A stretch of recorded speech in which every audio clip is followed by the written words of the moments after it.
Balik Pilipinas ngayon si Gerald Santos na bukod sa pagganap na Tuy sa Saigon ay nag-try din palang mag-audition sa Broadway at kumanta pa ng US National Anthem. Marami din ang curious na sa tagal niya sa Denmark, ano kayang pagkain ang hinanap niya pagdating niya dito sa Pilipinas. Roll VTR. Yung michado, yung version niya ng michado ng mama ko is my favorite. Sobrang sarap. Yeah. Kaya, and crispy pata. Nagpa-order na lang. Actually, vacation lang talaga yung plano ko doon. Vacation lang talaga. While I was in Denmark, like a month before nag-end yung contract ko, sabi ko, hindi ko pa nagamit yung US visa ko kasi nag-pandemic na. Lumabas yung US visa ko nung before pandemic. Tapos ng pandemic. So hindi ko pa siya nagamit. Sabi ko baka magtampo ang United States kung hindi ko gagamitin kasi it's been 4 years. So I took the opportunity kasi nanggaling ako ng Paris. Sabi ko 7 hours away lang yung flight. So sabi ko why not? I travel to United States. So ayun, it was like a spontaneous decision to visit the US. Yung last time ko na nasa US was like 2006 pa with SOP. SOP pa nun.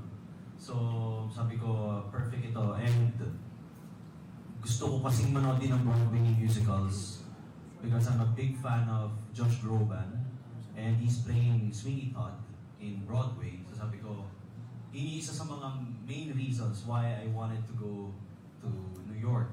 Wow, that was an experience, yung pagkanta ng Star Spangled Banner. Kasi unexpected din yun dahil they were looking for someone kasi usually yung TOFA, yung group of Filipinos, the Outstanding Filipinos of America. Ayun, yung TOFA, sila usually yung kinukuha to perform to sing at a game to sing the Star Spangled Banner. So sabi nila, gusto nila this time na merong lead, na may mag-lead sa kanila na main singer. So nagkataon na nandun ako, sabi nila, why not ikaw ang kumanta? So grabe yung kaba ko nun, kasi syempre hindi ko naman kakadating ko lang sa Amerika, alam mo yun. Kasi mahirap din na kumanta ka ng national anthem. Napakalaki ng responsibility for you kapag kakakanta ka ng ganyan dahil alam na lahat ng tao. But I'm really thankful for them dahil talagang ginaydin nila ako nung nag-rehearsal kami. So, gano'ng katagal bago mo siya na-memorize? Oh, I'm thankful actually kasi sinabihan nila ako like a month ahead. So I really had the ample amount of time to study, to prepare, and ayun, yung araw na yun, kasi first time ko kumanta sa 70,000 na capacity na venue, na stadium. First time ko kumanta sa ganun. And grabe yung challenge. It was really challenging kasi sobrang lakas ng reverb, ang lakas ng echo, bumabalik talaga yung boses mo.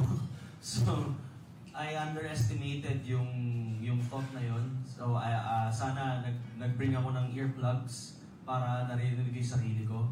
But I'm thankful that I pulled it off. I was able to pull it off and naging okay naman yung resulta niya. Pero grabe yung naging kaba. But I used it as an adrenaline para mas ma-propel ko pa yung performance. So, Di ba nakakatuwa yung kay Gerald? Gusto niya subukan ng lahat. Audition siya ng audition, di ba? Gusto niya talagang mag-explore. Nag-audition siya as sa Miss Saigon. Ngayon naman, doon sa New York, di ba, friend? Oo, naabangan daw yung announcement tungkol dyan. Correct. At pagdating niya dito, iba yung kinakain niya dito sa Denmark. Dito hinahanap niya, crispy pata, high blood. Sa akin bawal, baka pag Pero wala masyado kang pa style, ang di ba? paborito niya, no? Ang Ayan. sarap naman kasi ng crispy pata. Kaya kahit ako high blood, pagka may crispy pata, lapang kasi lalo yung taba-tabal. Si Derek nga, ang lakas kumain na, nakikita. Talaga lang? Oo, kahit high blood din yan si Derek. Basta may crispy pata, inom-inuman niya si Derek. Yan yung mga stock natin. Inom-inuman sa Pero crispy nagpaluto pata. talaga sa nanay niya eh.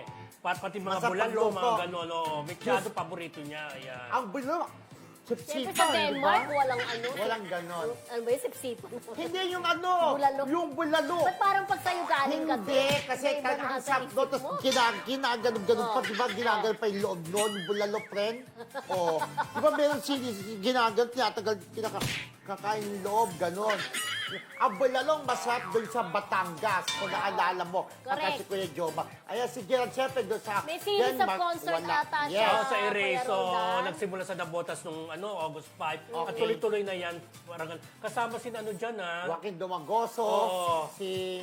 Kung sino-sino pa, Jana di ba? Sablan. Jana Oo, Sablan, saka Jana si Sablan. si Jassy Busran, di ba? Jassy Busran, Kasama Oo. dyan. Kasama Sabi si, mga close-close ang kay ano, si Erica May, di ba? Ay, mga close-close ang kay Ana. Oo. Di ba? Lahat. Kaya si sa Kaya si Erase, di ba? Ana, Oo. Correct. Taga-erase yan. Pero si Gerald, talagang una niyang pinuntahan yung bayan niya, yung Nabotas, di ba? Pag-uwi. Oo, pag-uwi. Yan. Parang Nakakatawa. Pero ganda ng kutsi si Gerald. Ayun Pati na sa sabi ko. parang homecoming niya. No? Oo. Welcome Kasi, back, Gerald. Sabi nga namin ng isang araw na binalita, ang ganda ng quotes kasi sabi ko, ano daw babaguhin pa sa mukha, di ba? Sabi daw ganun, may tanong na ganun pa. Well, bahala na lang. Pero in fairness, ang kinis kay Gerald, ang gwapo, di ba? Alam mo, may comedy dyan eh. Ah. Di ba, Contora Medica, yung doktor, katabi ni Gerald dyan, di ba? Tapos, nasa table na, tinuturo na isang writer, si Benny, ginaganyan. Tawa ng tawa yung doktor. Oh, alam. Yung ating classmate na si Benny. Talaga lang, may ganda Ibig sabihin siya yung gumawa ng anitsnit? Hindi. Tinatanong yung totoo ba o hindi. Yung mga doktor, alam kasi nila pag Alam nila. totoo. Alam mo. Benny. Ay, Benny.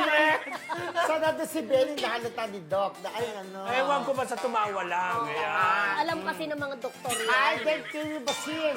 Yes. And John Paul Canila. Hello, mga friends. Sino pa? Hi lang. Hi, Jack Roberto. First, mami.